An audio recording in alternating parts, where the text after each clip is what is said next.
Good morning. You know, the Long family has always enjoyed baseball. My dad grew up in Kentucky and played shortstop and loved baseball, and he was great. At least he told me he was. I never saw him play. No, I know that he was a great dad. Taught me how to play baseball, played pitch with me, taught me how to pitch, hit me grounders, and threw me batting practice. I was pretty good. I made my high school baseball team. In fact, my senior year, I was chosen to the Houston All-City baseball team. In fact, I had the highest batting average in the city of Houston in district play, hitting .533. But really the best player of the Longs was my son, Paul. Paul really was amazing. I mean, he hit the home runs, he could pitch. He was just a great player. I'm wearing a Heritage Hall baseball hat today to honor him and that time in his life. He was good enough that he was given the opportunity to play college baseball at Johns Hopkins University, where he was a starter and had a wonderful career there. But I have to be honest, being a dad, getting to watch your son play baseball, we had a great time, and those were some great days. It's why I was very excited when I learned that just 1 week ago, there was something special going on in baseball. It was the 100th anniversary of the National Negro League.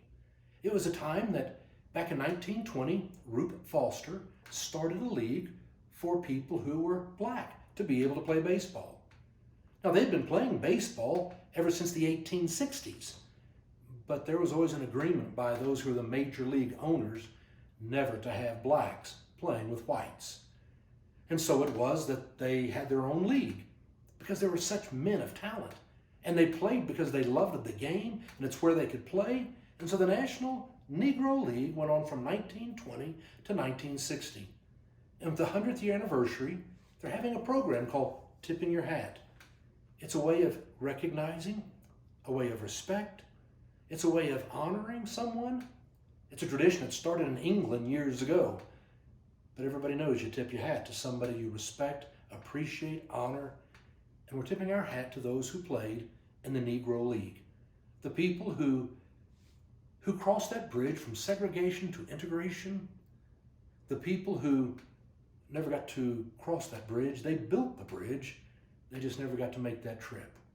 We want to honor them. Why did the National Negro League go out of business in 1960? It's because of what happened in April the 15th, 1947. Jackie Robinson, when he went onto the field of the Brooklyn Dodgers, became the first African-American player in Major League Baseball. There were 400 players in that day. They were all white. Jackie was the first black player. It changed everything. It was Branch Rickey who was the general manager of the Brooklyn Dodgers, and he's the one who made it happen. He wanted to make it happen because he believed that what we were doing to black people in the 1940s was wrong, and that these men who were playing in the National Negro League had just the same talent and should be given the opportunity to play with white people. He had a stack of resumes looking at who would be the right person to break this color barrier because he knew they were going to be treated so badly and it'd be so hard. He finally chose Jackie Robinson. And when he was asked why, he said, well, the first reason is because he's a Methodist. And he said, I'm a Methodist. He said, I believe God's a Methodist. No, he wanted somebody of faith because he knew they would have to have faith to go through what they were going to have to go through. So he chose Jackie. And oh, what he went through. He was hit by the pitcher 3 times more than any other player in baseball that year. When he would come out onto the field, all the stands would come to their feet and boo. They called him names, horrible names. And you could hear it when you're coming up to the plate and you'd be jeered and cussed at and said, oh, it's horrible. And then when he was with the team, he couldn't stay at the same hotel they stayed in, couldn't go eat in the restaurants where they would eat, wasn't allowed to use restrooms at gas stations. No, it was tough. You had to have support. And one of those who stepped up to support, besides Branch Rickey, was Pee Wee Reese. Pee Wee Reese played shortstop. He was a favorite of fans across the country, an incredible player and just a happy, joyful man. When they came to Cincinnati, the Brooklyn Dodgers did, to play, they'd already been telling Jackie Robinson, don't come, there's death threats against him. And when he came out onto the field, people were screaming and hollering. And it was Pee Wee Reese who went over to Jackie, who was playing first base, and there he put his arm around him. Now that just didn't happen. Whites didn't put your arm around black people. Jackie looked at him like, "What are you doing?" And Pee Wee said, "You know, I got family here. I grew up not far from here. I got a lot of friends here. I want them to know where I stand with this." And he said, "You know, you wear 42, Jackie. Tomorrow, I'm going to wear 42 as well. That way they won't be able to tell us apart." He ran back to his shortstop position. They started the game. It was that kind of support that helped Jackie Robinson make it through. He proved that black people could play baseball with white people. He not only was as good, he was better than most, and he would make it into the Hall of Fame.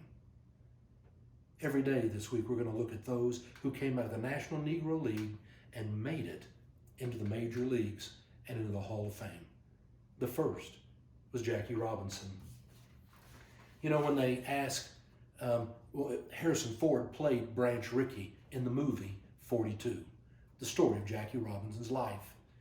And they asked Harrison Ford, "Did you learn anything about Branch Rickey?"